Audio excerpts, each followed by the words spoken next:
우리 찬양팀에게도 고맙습니다. 우리 또 옆에 계신 분들과 우리 하이파이브 하면서 인사할 때에 우리 주님이 당신의 하나님이십니다 이렇게 고백합시다. 아멘.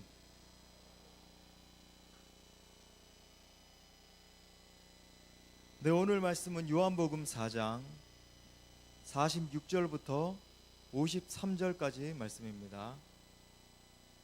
요한복음 4장 46절부터 53절까지 말씀. 우리 교독하겠습니다. 예수께서 다시 갈릴리 가나에 이르시니 전에 물로 포도주를 만드신 곳이라 왕의 신하가 있어 그의 아들이 가버나움에서 병들었더니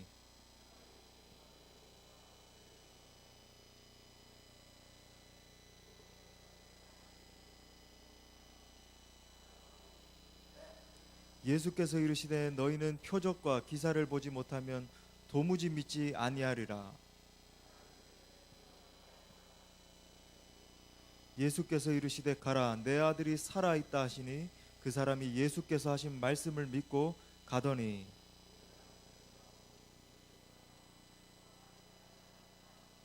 그 낫기 시작한 때를 물은즉 어제 7시에 열기가 떨어졌나이다 하는지라.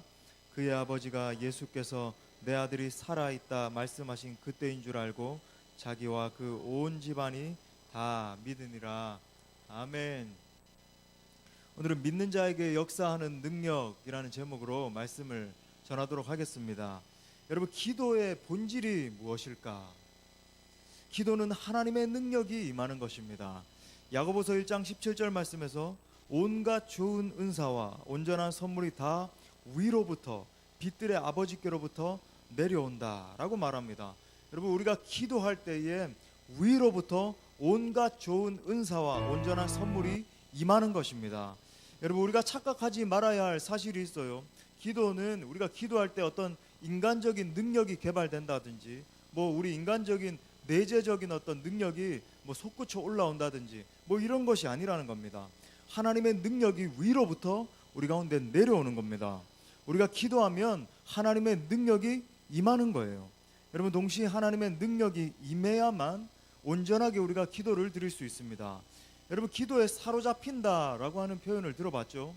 하나님의 능력이 임하셔서 우리를 완전히 기도하도록 사로잡으시는 그런 단계를 이야기합니다. 기도를 하다 보면 그런 단계가 있어요. 여러분, 기도에 깊이 들어가는 그런 단계가 있습니다.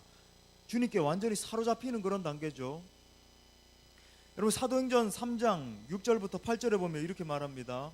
베드로가 이르되 은과 금은 내게 없거니와 내게 있는 이것을 내게 주노니 나사렛 예수 그리스도의 이름으로 일어나 걸으라 하고 오른손을 잡아 일으키니 발과 발목이 곧 힘을 얻고 뛰어서서 걸으며 그들과 함께 성전으로 들어가면서 걷기도 하고 뛰기도 하며 하나님을 찬송하니 라고 말하고 있습니다. 여러분, 당시 베드로는 오순절 성령 강림 사건을 경험한 상태였습니다. 또한 여러분 잘 아시는 것처럼 매일마다 정시가 되어서 성전에 올라가서 기도하던 베드로였습니다. 그런 베드로가 성전 미문에 앉아있던 사람에게 예수 그리스도의 이름으로 명령했어요. 예수 그리스도의 이름으로 명하노니 일어나 걸으라. 그때 여러분, 이 걷지 못하던 사람의 이 발과 발목에 힘이 들어가는 역사가 일어난 거예요. 능력이 그에게 임한 것입니다. 여러분, 기도하고 선포하니까 능력이 임한 거예요. 여러분, 이것이 기도의 능력입니다. 여러분, 이것을 알아야 돼요. 기도는 능력이라는 겁니다. 한번 따라 해보겠습니다. 기도는 능력이다. 여러분, 기도할 때 위로부터 하나님의 능력이 임하는 것입니다. 여러분, 하나님의 능력이 임하면 모든 문제가 떠나가게 되는 거예요. 하나님의 풍성케 하시는 역사가 일어납니다. 불가능의 상황이 가능의 상황으로 변화되는 역전의 역사가 일어나는 것입니다. 여러분, 오늘 본문에도 이런 기도의 능력이 임하는 장면이 나오는데 아들이 병들어서 괴로움을 당하고 있는 왕의 신하가 등장을 하죠. 여러분, 신하는 예수님께 부탁을 했고 아들의 병이 낫는 역사가 일어났습니다. 지금까지 이 예수님의 능력으로 치유된 사람들을 보면 대부분 예수님을 직접 만나든지 아니면 예수님이 찾아가셔서 안수를 하든지 그랬습니다. 그런데 본문에 나오는 이 신하의 아들은 예수님을 보지도 않았고 만나지도 않았고 뭐 안수를 받은 것도 아니고 그런 상황이었어요. 그런데 나은 겁니다. 심지어 자기 자신도 모르는 사이에 나은 거예요. 자기 자신이 인식하지 못하던 사이에 나은 겁니다. 어떻게 이런 일이 가능했는가? 어떻게 예수님을 만나지도 않았고 뭐 안수를 받은 것도 아니고 그런데 나을 수 있었는가? 이것이 오늘 말씀의 관건이에요.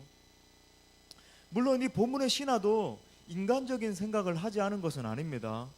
두 번에 걸쳐서 현실적인 제안을 하고 있죠. 47절에 보니까 가서 청하되 내려오셔서 내 아들의 병을 고쳐주옵소서. 이 말을 듣고 여러분 예수님이 책망 섞인 어투로 이렇게 말씀하십니다. 이르시되 너희는 표적과 기사를 보지 못하면 도무지 믿지 아니한다. 보지 않고는 믿지 아니하는구나 책망하시는 거예요. 사람들의 믿음 없음을 질책하신 겁니다. 이때 신하의 마음이 막 더 조급해지는 거예요. 시간이 막 지나가고 있는데 빨리 예수님이 달려가셔서 내려가셔서 고쳐주셔야 되는데 그러지 않는 겁니다. 신하가 49절에서 이렇게 말하네요. 이르되 주여 내 아이가 죽기 전에 빨리 내려오소서. 지금 신하가 두 번이나 내려오소서라고 막 간청을 하고 있습니다. 무슨 말입니까? 예수님의 역사가 일어나기 위해서는 예수님이 가셔서 안수 기도를 해주든지 끌어안고 울든지 무슨 그런 일이 있어야 되는 거 아닙니까? 여기 가만히 계셔서 우리 아들 죽겠습니다. 지금 다급한 겁니다. 역사가 일어나는 공간에 예수님이 계셔야 하는 거 아닙니까? 라고 지금 반문하고 있는 거예요. 여러분 우리도 이럴 때가 얼마나 많이 있습니까? 여러분 예수님이 누구시죠? 우리가 예수는 그리스도, 예수는 주라고 오늘 선포했는데 예수님이 누구십니까? 예수님은 하나님이십니다. 예수님은 시공간을 초월하는 분이세요. 예수님은 우리의 생각을 뛰어넘는 분이십니다. 하지만 여러분 우리의 문제가 뭡니까? 항상 우리는 예수님을 제한한다는 것. 여러분 이것이 우리의 문제예요. 예수님의 능력을 제한하는 겁니다. 내 판단과 내 이성으로 주님을 제한하는 거예요. 하나님이 어떠한 분이신지를 생각하지를 않습니다. 여러분 기억하십시오. 하나님은 내 판단과 내 이성을 뛰어넘는 분이십니다. 여러분 우리가 믿는 하나님은 어떤 분이시죠? 온 우주 만물을 창조하신 분이세요. 역사의 주관자이십니다. 여러분 우리가 때때로 역사 가운데 힘든 일들이 진행되면 하나님 도대체 살아계신가? 이런 의문을 던지잖아요. 내 삶 가운데 어려운 일들을 당하고 또 우리 국가 가운데 어려운 일을 당하고 세계 정세에서 그죠? 무슨 대지진이 일어났다, 엄청난 전쟁이 일어났다 그러면 하나님 도대체 어디 계시지? 하지만 여러분 우리 하나님은 역사의 주관자세요. 여러분 그렇다면 신하의 아들이 치유받을 수 있었던 이 궁극적인 이유가 무엇인가? 신하의 아들이 어떻게 치유받을 수 있었는가? 심지어 자기 자신도 모르는 사이에 이런 역사가 일어난 비결이 무엇인가? 여러분 바로 아버지의 믿음입니다. 관건이 아버지의 믿음이었어요. 50절에 보니까 예수께서 이르시되 가라 내 아들이 살아있다 하시니 그 사람이 예수께서 하신 말씀을 믿고 가더니. 여러분 믿고 가더니 이것이 오늘 말씀의 핵심이에요. 이걸 붙잡아야 되는 겁니다. 여러분 보십시오. 아들의 믿음과 아들의 상태와 전혀 상관없이 아들이 어디에 있었던지 상관없이 지금 아버지의 믿음을 통해서 낳는 역사가 일어난 거예요. 여러분 이게 들어오셔야 됩니다. 여러분 여기서 믿음이 과연 무엇인지 우리가 생각을 해봐야 됩니다. 여러분 우리가 기독교라고 하면 믿음의 종교라 그러잖아요. 예수 믿음으로 말미암아 구원받는다. 또 예수 믿음으로 말미암아 놀라운 역사가 일어난다. 그러면서 믿음을 강조하잖아요. 여러분 그렇다면 진짜 믿음이 도대체 무엇인가? 우리가 믿음 하는데 우리 표도 믿음인데 그죠? 믿음이 첫 번째 딱 있는데 믿음이 도대체 무엇인가? 할렐루야 그러면 믿습니까 하면 아멘. 옛날 부흥 강사 목사님들 믿습니까 그렇게 많이 하셨잖아요. 여러분 사람들은 믿음을 어떤 정신적인 작용 같은 것으로 생각을 합니다. 내 안에 어떤 강력한 확신이 생기는 거예요. 믿습니까 하면 더 강력한 믿음이 내 안에서 샘솟아 나는 것. 아니면 어떤 대상을 향한 믿음을 생각을 합니다. 와, 저 대상을 보니까 임재흥 목사님을 보니까 어떤 목사님을 보니까 정말 믿음이 가네. 이런 식으로 생각을 합니다. 하지만 여러분 성경이 말하는 믿음은 그런 것이 아니에요. 성경이 말하는 믿음은 시공간을 초월해서 임하는 것이 믿음이라고 말합니다. 그러니까 위로부터 부어지는 거예요. 우리의 어떠한 상태를 넘어서서 하나님으로부터 쏟아지는 것, 이것이 믿음이라고 말하네요. 여러분, 한 사람에게 믿음이 임하면 어떤 역사가 일어날까요? 그 능력은 상상을 초월하는 겁니다. 한 사람에게 믿음이 임하면, 여러분, 첫 번째로 믿음에 관한 이 히브리 기자의 증언을 한번 들어보십시오. 히브리서 11장 30절에서 믿음으로 7일 동안 여리고를 도니 성이 무너졌으며, 여러분, 지금 여리고 성이 어떻게 무너졌다라고 말합니까? 믿음으로 무너졌다. 믿음으로 무너졌다라고 말합니다. 여러분, 믿음은 성을 무너뜨리는 역사를 일으키는 거예요. 예. 또 두 번째로는요, 믿음은 원수와의 전쟁에서 승리케 합니다. 원수와의 이 사단 마귀와의 전쟁에서 승리케 하는 거예요. 시편 18편 29절에서 다윗의 고백을 한번 들어보세요. 제가 정말 좋아하는 고백인데, 내가 주를 의뢰하고 적군을 향해 달리며 내 하나님을 의지하고, 믿음의 역사예요, 그죠? 내 하나님을 의지하고 담을 뛰어넘나이다. 담을 뛰어넘는 거예요. 여러분, 믿음으로 말미암아 다윗이 원수의 담을 뛰어넘는 역사가 정말 일어난 것입니다. 여러분, 세 번째는요, 믿음의 반대는 단순히 믿음 없음에 고여 있는 게 아니라 하나님을 시험하게 된다는 거예요. 여러분, 믿음의 반대는요, 하나님을 시험하는 단계까지 가게 됩니다. 히브리서 11장 29절에서 믿음으로 그들은 홍해를 육지같이 건넜으나 애굽 사람들은 이것을 시험하다가 빠져 죽었다 라고 말합니다. 여러분, 믿음의 반대는 믿음 없음인데, 여러분, 이 믿음 없음은 그 상태에서 그냥 머물지 않습니다. 여러분, 우리가 경계해야 되는 것이 이거예요. 반드시 이 믿음 없음은 하나님을 시험하는 것으로 발전합니다. 여러분, 우리의 믿음이 결여되어 있다, 우리의 삶 가운데서, 우리의 신앙생활 가운데서 믿음이 없는 것은요, 하나님을 시험하는 것으로 발전합니다. 거기에 머물지 않아요. 그리고 그 결과는 빠져 죽는 것이요. 믿음 없음으로 말미암아 죽음이 초래되는 겁니다. 사랑하는 여러분, 예수님께서 수차례 이 믿음 없음에 대해서 책망하셨음을 기억하십시오. 여러분, 우리는 현실을 보고 살아가는 자들이 아닙니다. 믿음으로 취하는 자들인 거예요. 예수 믿는다라고 하는 것은 우리에게 주신 이 믿음으로 말미암아 취하는 자들이 되었다라고 하는 거예요. 믿음으로 원수의 담을 뛰어넘는 것입니다. 할렐루야. 여러분, 믿음으로 불가능의 상황 가운데서 하나님의 나라를 담대히 선포하는 거예요.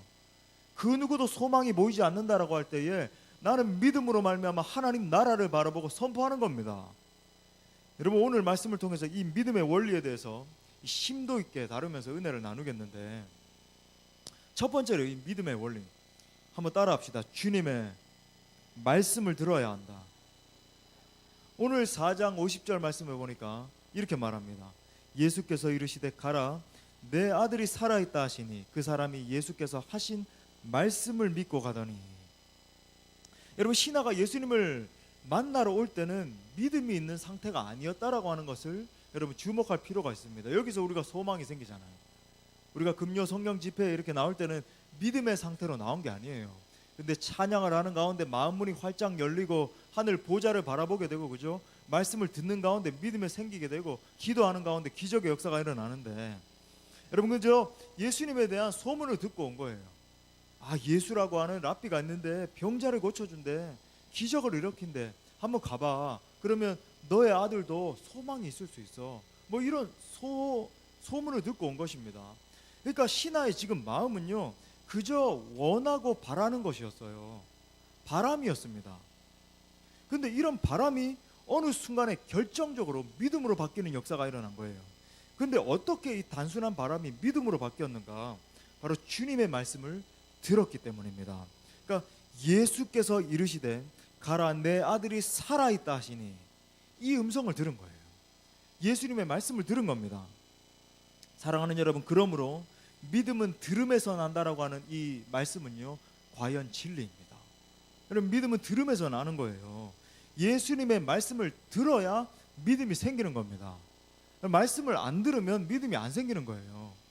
너무나 간단한 원리죠.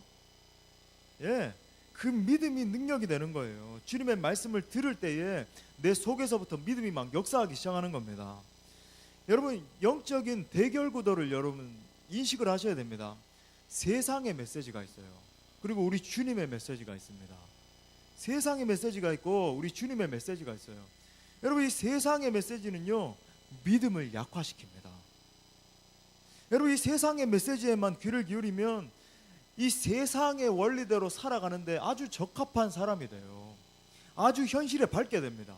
현실 상황을 잘 파악하게 돼요. 그러니까 세상의 이치와 원리를 굉장히 잘 영밀하게 파악하는 사람이 돼요. 그러므로 여러분, 이 세상에서 성공적인 삶은 살아갈 수 있습니다. 여러분, 이 세상의 강연, 세상의 책들 보면은 얼마나 탁월한 사람들이 많습니까? 내가 잘났다. 요즘은 뭐 SNS나 이런 데 가끔 봐도 얼마나 많은 이것이 진리입니다. 이걸 따르면 성공합니다. 이걸 따르면 뭐 승리합니다. 얼마나 많은지 모르겠어요. 여러분, 이 세상의 메시지에 계속 귀를 기울이면요, 여기 특별히 나온 우리 청소년 여러분 SNS를 통해서 뭐 인터넷 뭐 신문들을 통해서 세상의 메시지를 계속 주입시키면요, 세상에서는 성공할 수 있어요. 근데 여러분, 기억하세요. 하나님 나라에는 하나도 기여하지 못하는 그런 사람으로 전락하게 됩니다. 하나님 나라에는 기여하지 못하게 돼요. 반대로 여러분, 예수님의 메시지는 믿음을 강화시키죠. 여러분, 예수님의 메시지를 들으면 세상의 원리를 뛰어넘는 역사가 일어나요. 그러니까 바랄 수 없는 중에 바라게 되는 역사가 일어납니다. 보지 못하는 중에 보게 돼요. 그러니까 예수님의 메시지에 귀를 기울이게 되면 세상에서는요, 이 바보, 멍청이도 아니고 멍충이, 그죠? 뭐 이런 소리를 들을 수도 있습니다. 여러분, 이 세상에서는 마치 도살장으로 끌려가는 양과 같은 그런 취급을 받게 될 수도 있어요. 하지만 여러분, 이런 사람은 세상이 감당하지 못하는 사람이 되는 것입니다. 그러니까 이 세상 나라에서 단순히 성공하고 뭐 떵떵거리고 잘 살고 이런 게 아니라 하나님 나라에 크게 기여하는 사람이 되는 거예요. 여러분, 이 성경이 그런 사람들의 역사로 가득 차 있잖아요. 이 세상에서는 아무것도 아닌 사람인 것처럼, 물론 하나님이 때때로 요셉과 같이 뭐 아브라함과 같이 놀라운 뭐 지경으로 넓히실 때도 있습니다만은, 여러분, 사도 바울처럼, 그죠? 베드로처럼 막 형장에 끌려가서 고문당하면서 십자가상에 꺾끌려 달려서 그렇게 순교할지라도 여러분, 하나님 나라에는 결정적으로 기여하게 되는 놀라운 사람으로 변화되는 거예요. 두 번째, 이 믿음의 원리를 말씀드리겠습니다. 따라해 봅시다. 주님의 말씀을 믿어야 한다. 요한복음 4장 50절부터 51절에서 이렇게 말합니다. 다시 읽어드릴게요. 예수께서 이르시되 가라, 내 아들이 살아있다 하시니 그 사람이 예수께서 하신 말씀을 믿고 가더니 내려가는 길에서 그 종들이 오다가 만나서 아이가 살아있다 하거늘. 여러분, 예수님의 지금 말씀을 들었을 때까지는 신하에게는 아무런 표적이 일어나지 않았습니다. 무슨 사인이 없었어요. 예수님의 말씀을 듣기만 했을 때까지는 어떤 사인이 없었다고요. 그런데 그가 이렇게 반응하는 거예요. 말씀을 믿고 가더니. 여러분, 지금 신하가 한 것은 무엇이죠? 예수님, 처방전 좀 써주세요. 자세하게 좋은 약 좀 써주세요. 예수님 지혜로우시니까. 예수님, 제 아이가 이렇게 힘든데 좀 의술을 동원하셔서 좀 아는 의사 없나요? 이런 게 아니었잖아요. 그죠? 신하가 한 것은 그냥 믿고 반응한 것밖에 없는 거예요. 믿고 갔다. 여러분, 믿음이 들어오니까 가는 행동이 나오게 된 것입니다. 이 믿음이 중심 가운데 임하기 시작하니까 그냥 믿음으로 가버린 거예요. 행동이 뒤따라온 겁니다. 여러분, 이것이 역사를 만들어냈어요. 여러분, 이걸 알아야 됩니다. 믿음은 생각과 다른 거예요. 생각과 다릅니다. 여러분, 이 생각은 사람의 이성에 근거하잖아요. 아이의 병세가 호전되는 현상이 있어야 여기에 동의가 되는 거예요. 그렇지 않습니까? 한 명이 달려와서, 그 수하에 있는 신하가 한 명 달려와서 아까보다는 뭐 조금 나아졌습니다. 뭐 이런 표적이라도 있어야 되잖아요. 사인이라도 있었어야 되잖아요. 여러분, 이 생각은요, 현실과 사실을 따라가는 거예요. 그러니까 현실적인 판단과 현실적인 어떤 이성적인 판단을 따라가게 되는 겁니다. 이것이 여러분, 모든 세상 사람들이 살아가는 방식이죠.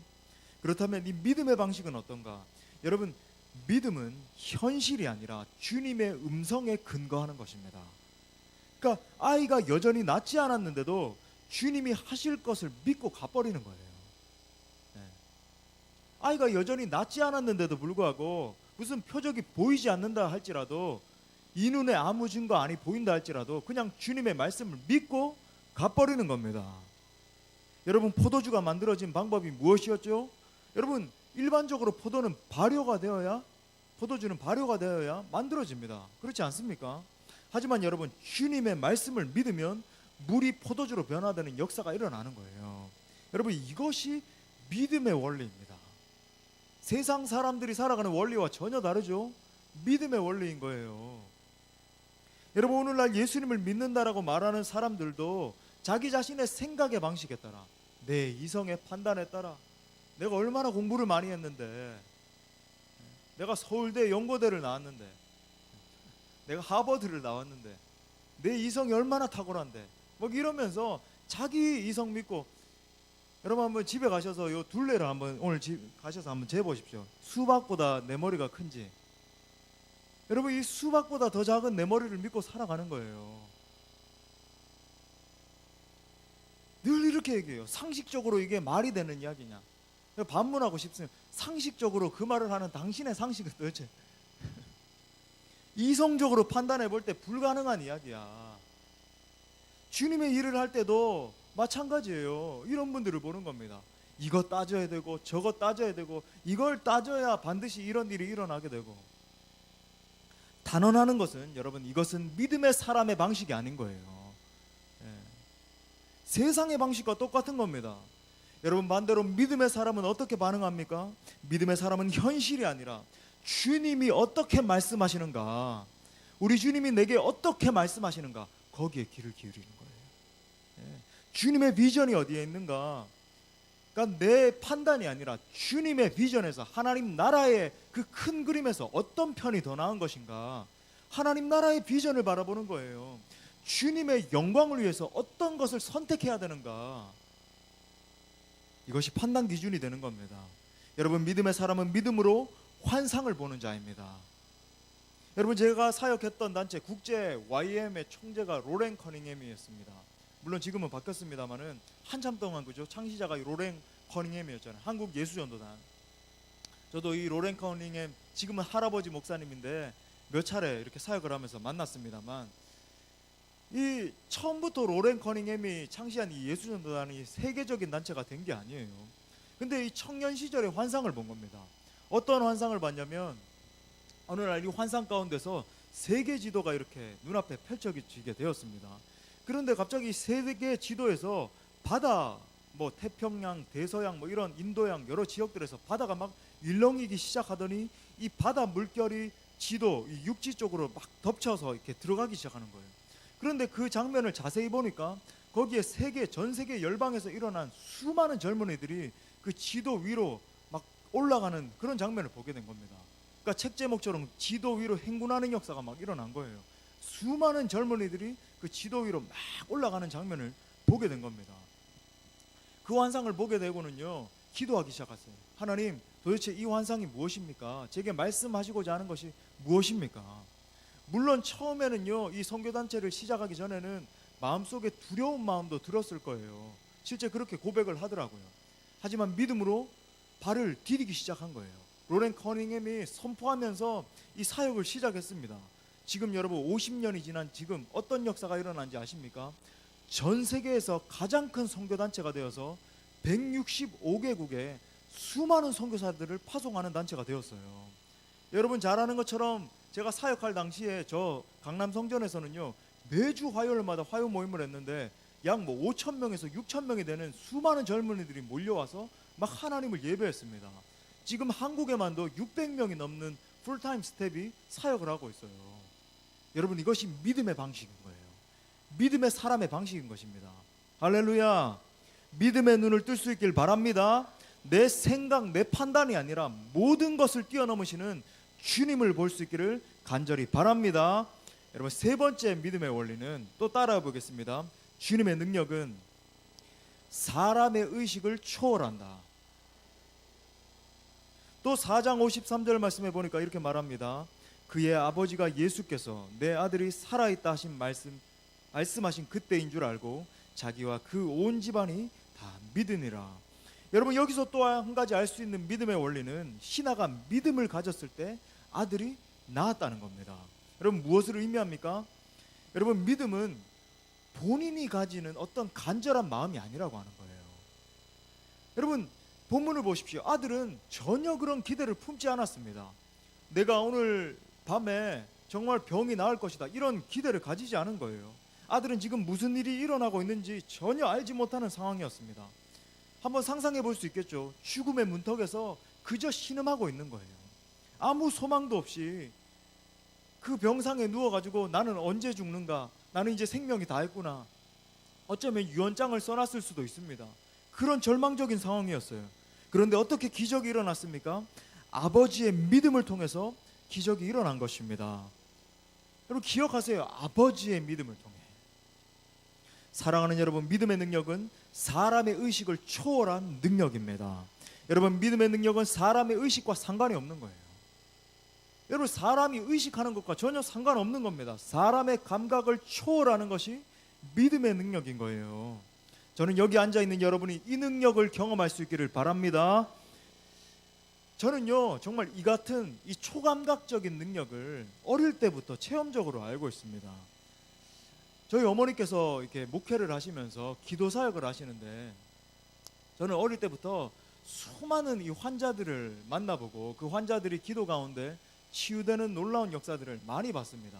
그러니까 저는 어릴 때부터 이렇게 밥상에 이렇게 앉아서 같이 식사를 하면은 이분은 위암 환자, 이분은 간암 환자, 이분은 뭐 온몸에 피부병이 걸린 분, 막 그런 분들이 이렇게 둘이 앉아서 이렇게 같이 식사를 하곤 했어요. 어땠겠습니까? 그런데요 저는 너무 많이 봤어요. 한참 때 많이 올 때는요 하루에 막 200명 300명씩, 제 막 고등학교 때 대학교 때 이럴 때는 하루에 막 200분씩 300분씩 와서 새벽 2시 3시까지 기도를 받는 막 그런 걸 봤습니다. 그리고 여러분 아세요? 막 아토피가 너무 심해서 온몸에 이렇게 덕지덕지 왔던 분들도 몇 번 기도를 받고 완전히 깨끗하게 되어서 막 가시는 분들, 암덩어리가 떠나가서 막 깨끗하게 치유되어서 가시는 분들, 뭐 수많은 분들을 봤어요. 근데 간혹요 오늘 본문과 같은 역사도 있었습니다. 너무 멀리 떨어져 있어서 기도를 받으러 올 수 없었던 분들.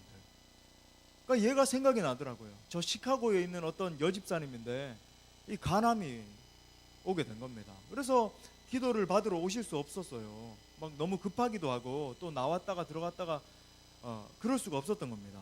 그래서 저는 기억하고 있어요. 그 집사님이 전화로 3번 기도받고 암이 깨끗하게 떠나가는 역사가 일어났습니다.